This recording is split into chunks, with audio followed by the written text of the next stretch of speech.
बिस्मिल्लाहिर्रहमानिर्रहीम। कैसे हैं भाई आप लोग? रटना नहीं है, समझना है। Reduced syllabus in text book board 9th और मैट्रिक भी।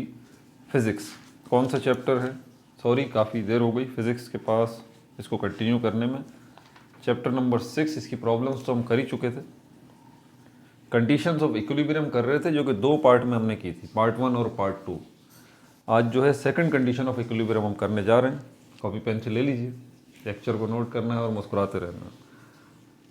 हमारे चैनल पे क्या क्या मौजूद है? हमारे चैनल पे फ़िज़िक्स की वीडियोस मौजूद हैं, केमिस्ट्री की मौजूद हैं, बायोलॉजी की मौजूद हैं। फ़िज़िक्स, केमिस्ट्री, बायोलॉजी और मैथमेटिक्स की वीडियोस मौजूद हैं, जितनी अभी तक बन चुकी हैं सिन टेक्स्ट बुक बोर्ड। ठीक है भाई, कोई वीडियो नहीं मिल रही हो तो आप कमेंट में बताइए तो इंशाल्लाह मैं आपको लिंक प्रोवाइड कर दूंगा। अब यहाँ पर सेकंड कंडीशन ऑफ इक्विलिब्रियम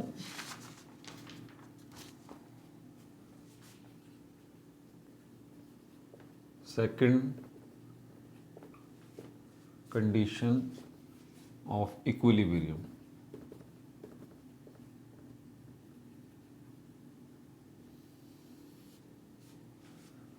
देखिए, कुछ सब्जेक्ट्स आगे इस टॉपिक को शुरू करने से पहले जो ना मैं आपको कुछ चीज़ें समझा दूं। ये बहुत डिफ़िकल्ट कॉन्सेप्ट्स हैं, इतने आसान नहीं है ये।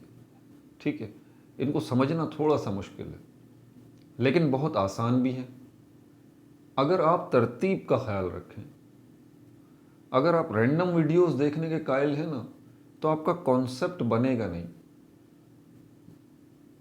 समझ आ रही है बात आपको? आपको इसको समझना है ना अच्छे से, तो आप पहली वीडियो जो मैंने इक्विलिब्रियम पे बनाई है आप वो देखिए, बंद कर दीजिए इस वीडियो को। उसके बाद फिर आप देखिए, उसके बाद मैंने इस चैप्टर की तरतीब के मुताबिक किस किस चीज़ को बताया, इक्विलिब्रियम के कॉन्सेप्ट को मैंने क्लेरिफाई किया। उसके बाद फिर जो है हमारे पास टॉर्क क्या होता है और एक्सिस ऑफ रोटेशन क्या है, मोमेंट ऑफ अ फोर्स या टॉर्क ये क्या है, मैंने इसको एक्सप्लेन किया। वो वीडियो भी देखिए आप। उसके बाद फिर जो है सेंटर ऑफ ग्रेविटी का कॉन्सेप्ट जो है वो मैंने समझाया, उसकी वीडियो देखिए आप। उसके बाद centre of gravity of an irregular shaped body, इसको मैंने समझाया, उसको देखिए। कपल को समझाया, उसको देखिए। उसके बाद फिर आप first condition of equilibrium part 1 part 2 को देखिए, फिर इसको देखिए। अगर आप इस तरतीब का ख्याल नहीं रखेंगे ना, तो फिर पता है क्या होगा, आपकी मिसाल कैसी होगी, आपका कॉन्सेप्ट जो है इसका इक्विलिब्रियम का कैसा बनेगा। ऐसा बनेगा जैसे ये आप दीवार बनाने जा रहे हैं, दीवार आपने बनाई है और दीवार किससे बनती है? ब्रिक्स से बनती है। ये ब्रिक आपने रखी, ये ब्रिक आपने रखी, उसके बाद आपने ये ब्रिक रख दी, उसके बाद आपने ये ब्रिक रख दी, फिर आपने जो है वो ये जगह खाली छोड़ दी, यहाँ एक ब्रिक आ गई, यहाँ एक ब्रिक आ गई, ये जगह खाली छोड़ दी, यहाँ ब्रिक रख दी, लाइक दिस।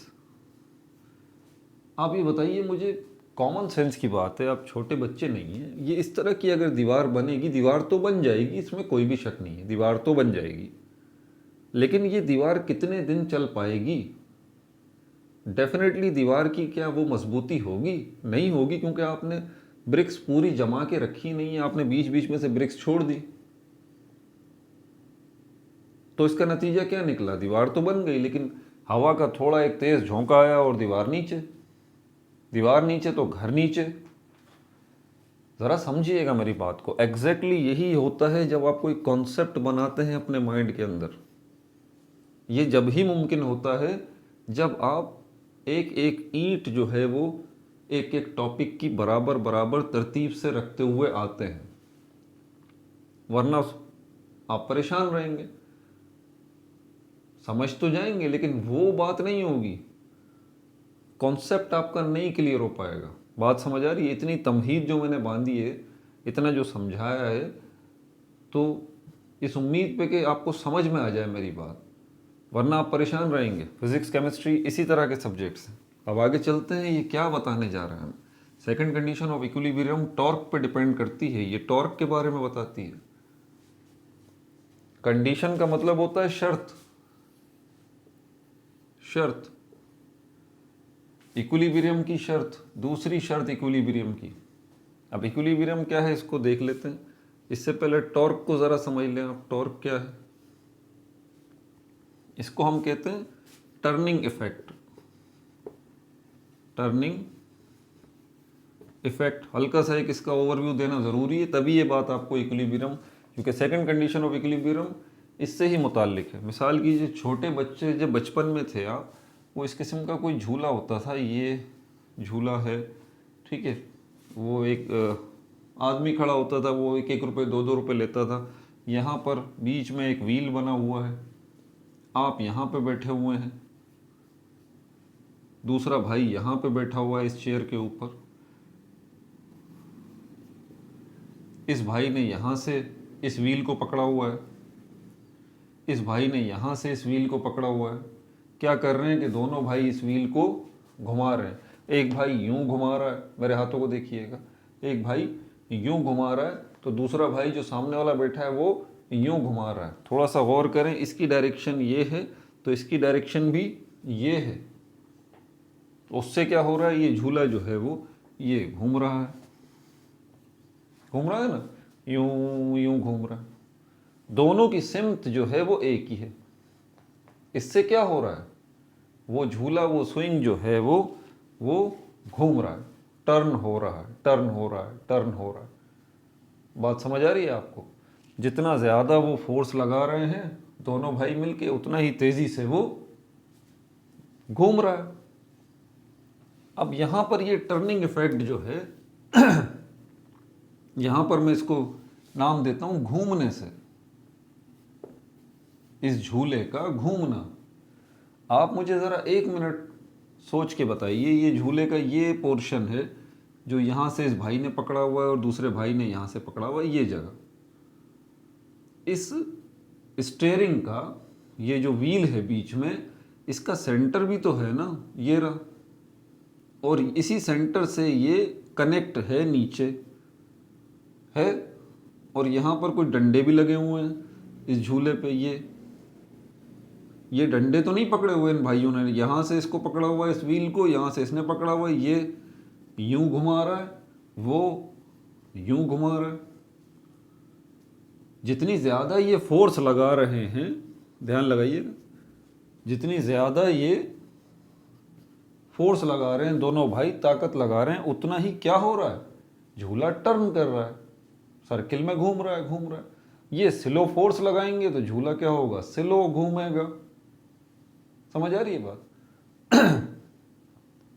अब इनमें से एक भाई जो है वो यहां से इस बाउंड्री से, इस व्हील के इस बाउंड्री से हाथ हटा के ये इसको यहां से पकड़ लेता है, इस जगह से। जूम करके ज़रा देखें, वीडियो को बड़ी करके देखें मैंने कहाँ निशान लगाया, ये इस जगह पे। अब यहाँ से नहीं पकड़ रहा है, अब इसने यहाँ से पकड़ लिया। दूसरे भाई ने भी यहाँ से छोड़ के क्या किया, यहाँ से पकड़ लिया। यानी कि इस व्हील के बीच में, इसका व्हील का सेंटर है, सेंटर से डंडा नीचे की तरफ जा रहा है, ठीक है, और ये साइड में भी डंडे निकल रहे हैं, और ये सर्किल है व्हील का। इसने यहाँ से छोड़ा और इस डंडे को यहाँ से पकड़ लिया। देख लीजिए आप, इसने भी यहाँ से छोड़ा, पहले पोजीशन इसकी ये थी, इस डंडे को यहाँ से पकड़ लिया। ठीक हो गया, ये 2 पोजीशन हो गई। अब मुझे बताइए आप, अब ये घुमाएंगे तो ये फोर्स कितनी लगाएंगे, फोर्स अब ज़्यादा लगाएंगे, या चलें उतनी ही फोर्स लगा रहे हैं, तो क्या ये झूला उसी रफ्तार से अब भी घूमेगा? नहीं घूमेगा। कभी तजुर्बा करके देख लीजिए, नहीं घूमेगा, तजुर्बा करके देख लीजिए।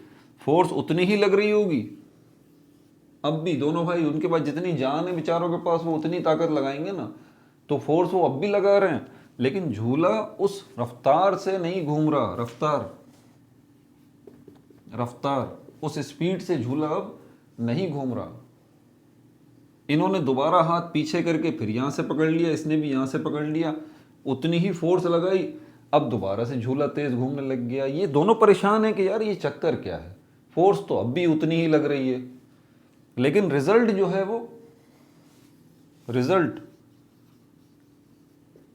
रिजल्ट वो नहीं मिल रहा। क्या चाह रहे हैं, कौन सा रिजल्ट चाह रहे हैं? ये झूले को तेज घुमाना चाह रहे हैं, गोल गोल गोल गोल, यही रिजल्ट चाह रहे हैं ना अपनी इस फोर्स का।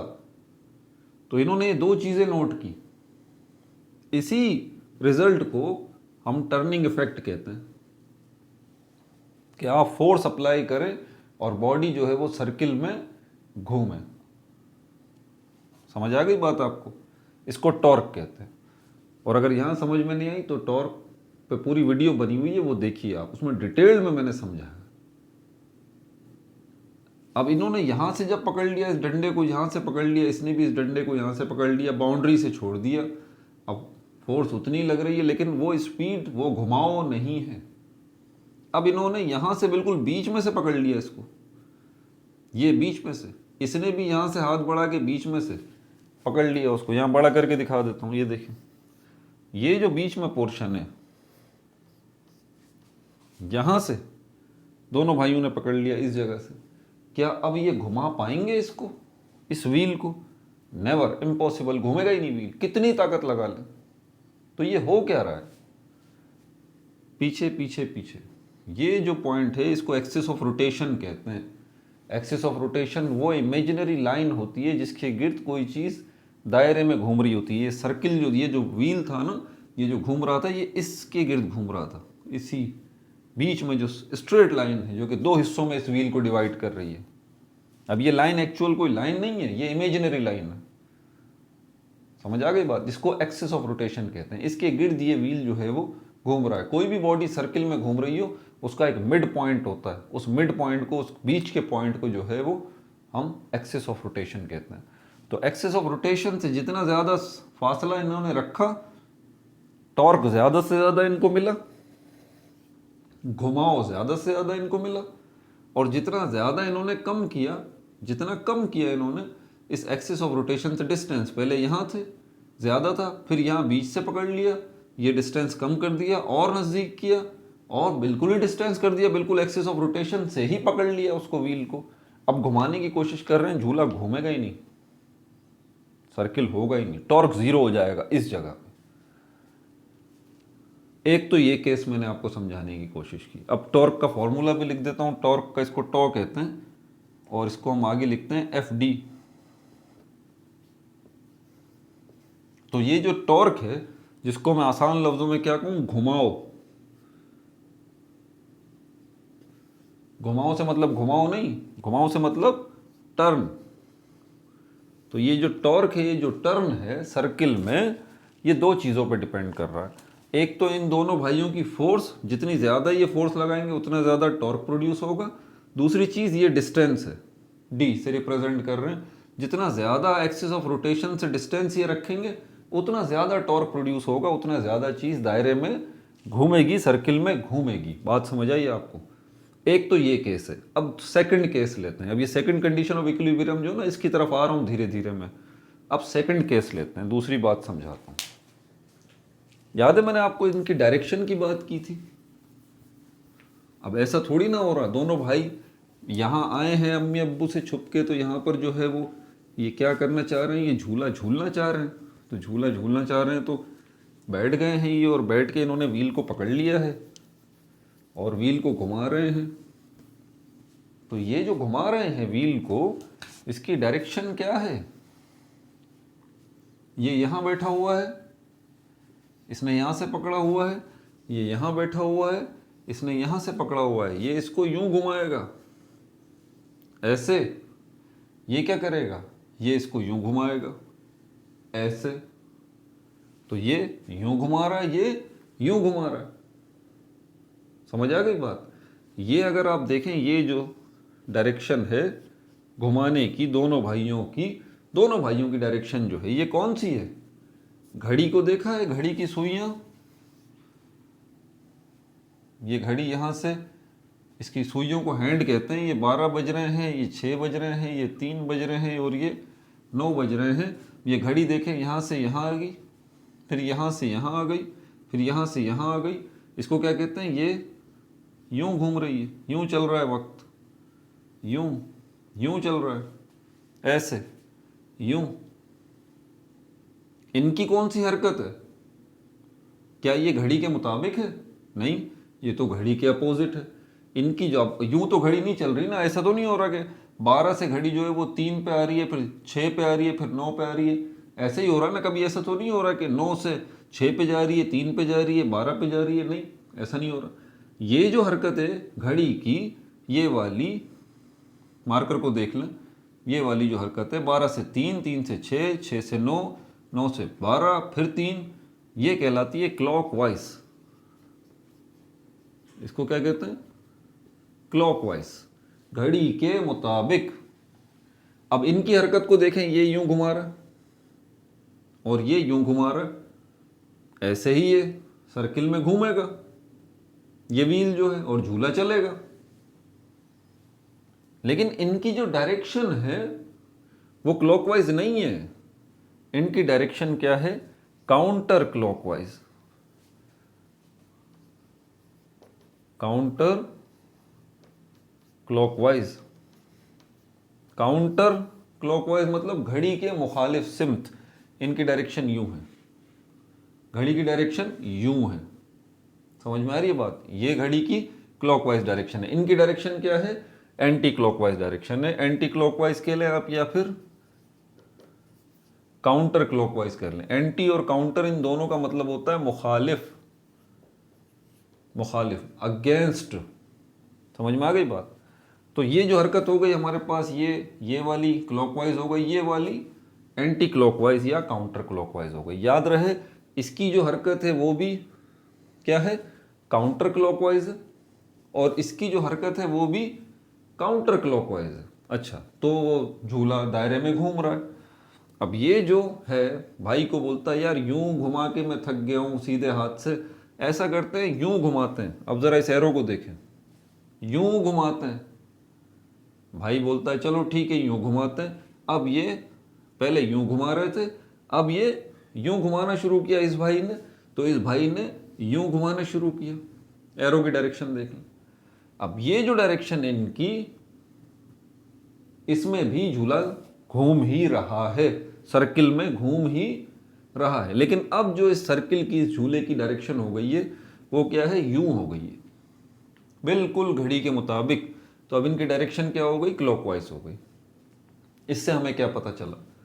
टॉर्क जो है वो दोनों सिचुएशंस में प्रोड्यूस हो रहा है, चाहे हरकत क्लॉकवाइज हो चाहे हरकत काउंटर क्लॉकवाइज हो, दोनों सिचुएशन में टॉर्क प्रोड्यूस हो रहा है। ठीक है। अब यहां पर ये जो भाई है ये क्या करता है? अब जरा एरोस की पोजीशन देखिएगा। ये भाई बोलता है कि तुम ऐसा करो, यहां ऐसे घुमाओ। ये जो डायरेक्शन है ये वाली, ये क्या है? घड़ी के मुखालिफ सिमत। यानी कि ये जो भाई है ये इसको बोल रहा है तुम कैसे घुमाओ? Counter clockwise. कैसे घुमाओ? Counter clockwise. और मैं जो है वो कैसे घुमाऊंगा?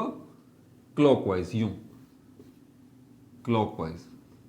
एरोस की पोजीशन देख लें जरा। मैं यूं घुमाऊंगा, तुम यूं घुमाओ, तुम यूं घुमाओ, मैं यूं घुमाऊंगा। तुम काउंटर क्लॉकवाइज घुमाओ, मैं क्लॉकवाइज घुमाऊंगा। आप बताइए फिर होगा क्या? टॉर्क जीरो हो जाएगा। टॉर्क क्या हो जाएगा? जीरो हो जाएगा। टॉर्क क्या हो जाएगा? Zero is equal to zero. Zero हो जाएगा टॉर्क। और टॉर्क के जीरो होने का मतलब क्या है? कि वो चीज़ सर्किल में घूमेगी ही नहीं। वो चीज़ सर्किल में घूमेगी ही नहीं। इनफैक्ट यहाँ भी यही होगा। दोनों भाई जो है वो ताकतवर है, दोनों बराबर ताकत लगा रहे हैं। ये काउंटर क्लॉकवाइज लगा रहा है, ये क्लॉकवाइज लगा रहा है। तो ये यूं घुमा रहा है, वो यूं घुमा रहा है, तो क्या होगा? दोनों ने पकड़ा हुआ है उस व्हील को, वो व्हील स्टिल हो जाएगा। ये व्हील क्या हो जाएगा? स्टिल हो जाएगा, ये रुक जाएगा। मतलब ये घूमना बंद कर देगा। ये घूमना ही बंद कर देगा तो इसमें घुमाव कहाँ होगा भाई? टॉर्क इसका जीरो हो जाएगा, घुमाव इसका जीरो हो जाएगा। बात समझ में आ रही है बात? अब इसने जो टॉर्क प्रोड्यूस किया वो कौन सा प्रोड्यूस किया था? काउंटर क्लॉकवाइज टॉर्क था। कौन सा टॉर्क था इसका? काउंटर क्लॉकवाइज टॉर्क था। और इसका जो टॉर्क था वो कितना था? क्या था? क्लॉकवाइज टॉर्क था।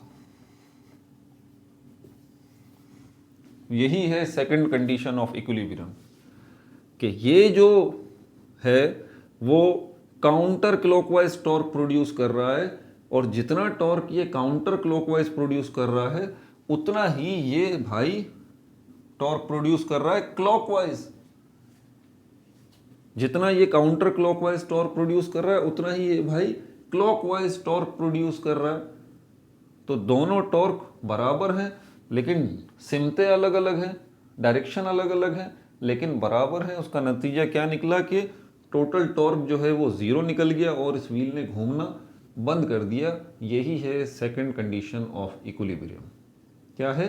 यही है सेकंड कंडीशन ऑफ इक्विलिब्रियम। मैं इसको अब मैथमेटिकली लिख दूं, काफ़ी बातें हो गई तफसील से, मिटा दूं इसको।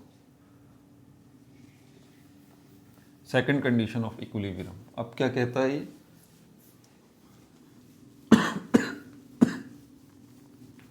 टॉर्क को किससे रिप्रेजेंट करते हैं हम? टॉ, ग्रीक सिंबल है, ठीक है भाई। टॉर्क को किससे रिप्रेजेंट करते हैं? टॉ। मैं बना के भी दिखाऊंगा, पहले यहां जरा इसकी कंडीशन लिख लूं।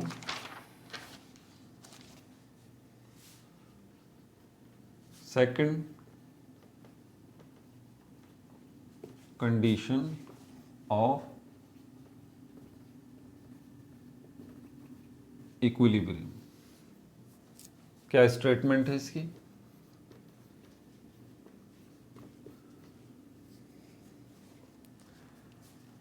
The sum of torques acting on a body, the sum of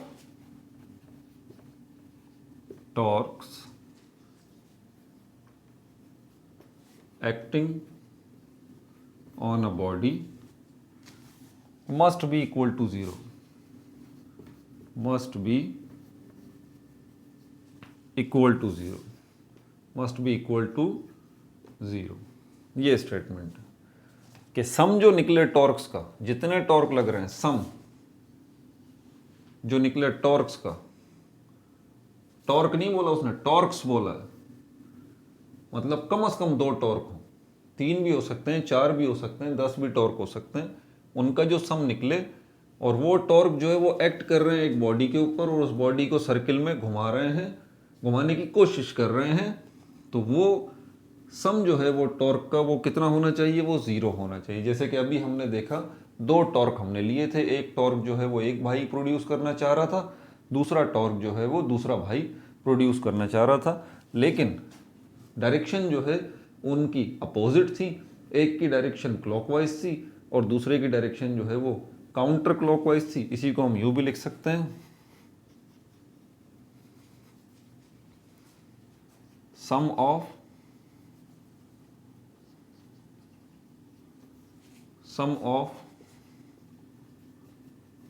torques in clockwise equal to, equal का साइन मैंने लगा दिया, equal to sum of torques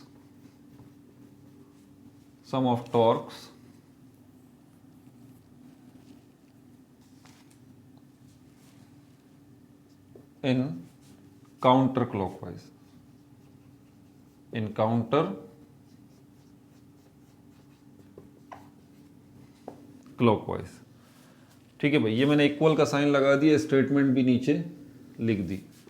अभी इसको एक और तरीके से लिखूंगा, लेकिन पहले एक एग्जाम्पल ले लेते हैं।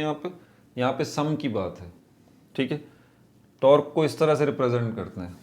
एक टॉर्क जो है हमारे पास, ये टॉर्क जो है वो वेक्टर क्वांटिटी है। क्या है ये? वेक्टर क्वांटिटी है, इसीलिए एरो भी बना हुआ है इसके ऊपर, देख लीजिए।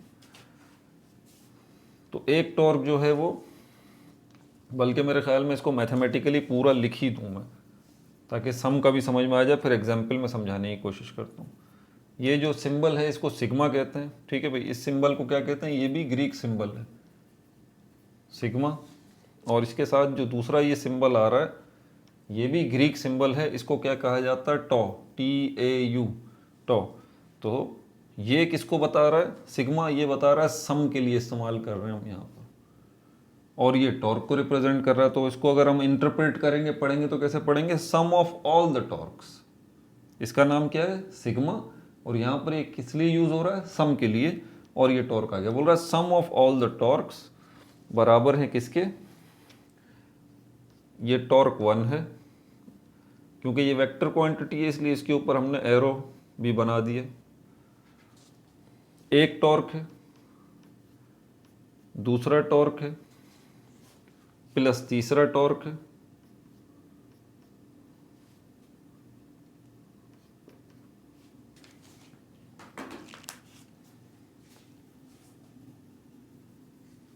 जगह का इशू हो जाता है।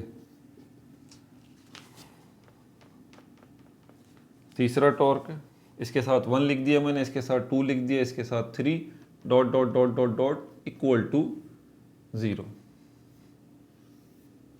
ठीक है भाई, ये जो मैंने यहाँ लिखा है ये मैंने स्टेटमेंट लिख दी, ये मैंने मैथमेटिकल स्टेटमेंट लिख दी, इसी चीज़ को मैंने यहाँ लिख दिया, sum of all the torques बराबर है tau 1 plus tau 2 plus tau 2 is equal to 0। ठीक है भाई, अब इसकी एक एग्जाम्पल दे के अभी हम समझ लेते हैं कि ये क्या बात कर रहा है। उसी केस स्टडी को, वो जो बच्चे 2 हैं झूला झूल रहे हैं, इसी को ले लेते हैं।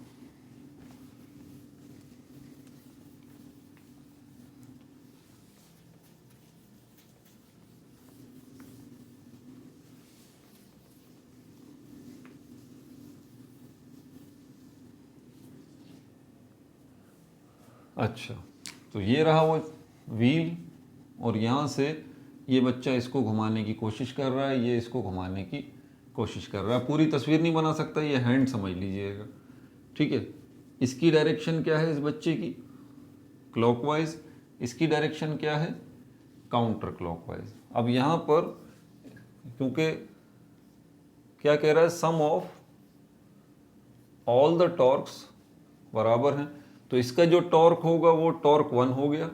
ठीक है, और इसका जो टॉर्क हो गया वो टॉर्क 2 हो गया, is equal to 0।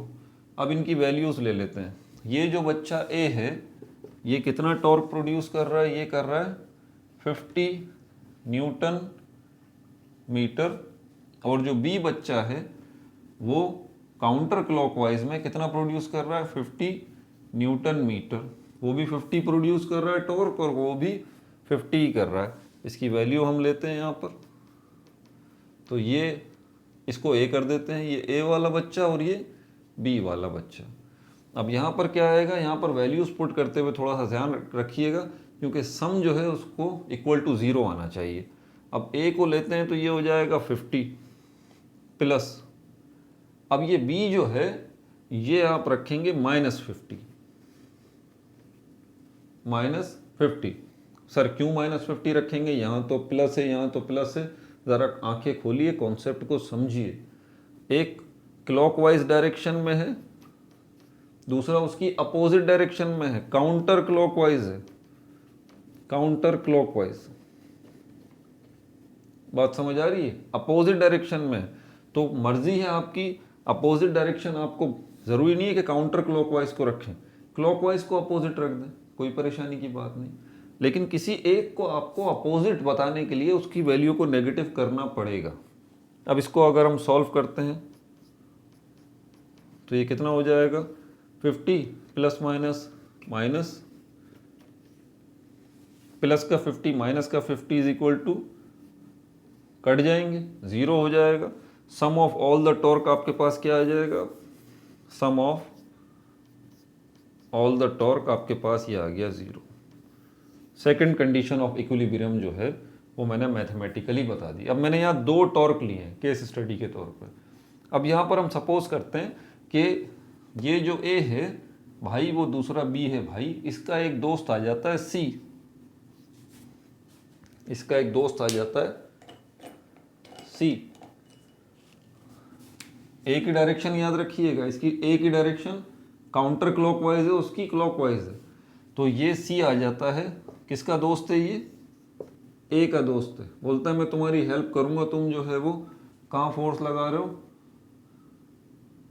Counter clockwise force लगा रहे हो, तो ये जो आ जाता है बोलता है मैं 20 न्यूटन मीटर का फोर्स। अब ये लगाएगा, ये आ गया, ये इसको मैंने सी लिख दिया यहाँ पर, ये ए हो गया, ये जो है हमारे पास बी हो गया, ये सी हो गया। ये कितना लगा रहा है 50, ये कितनी लगा रहा है 50, ये कितनी लगा रहा है, ये भी 50 लगा रहा है। इसकी डायरेक्शन कौन सी है, इसकी भी काउंटर क्लॉकवाइज है।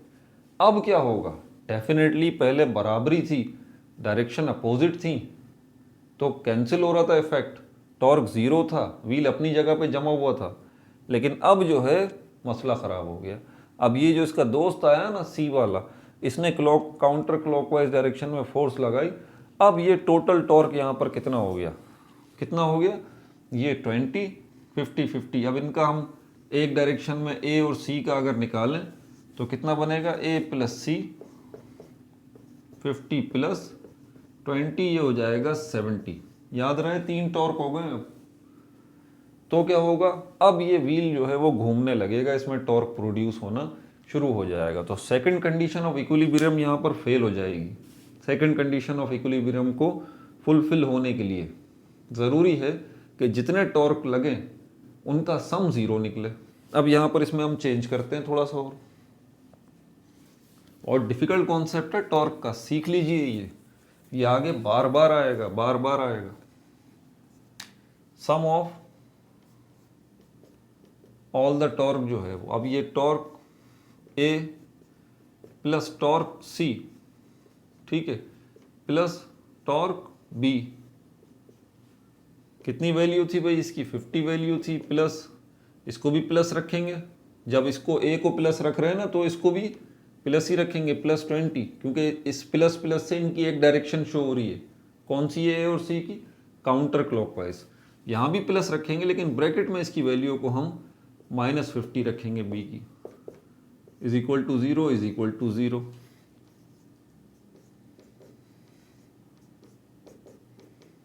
कितना हो गया ये 70 माइनस 50,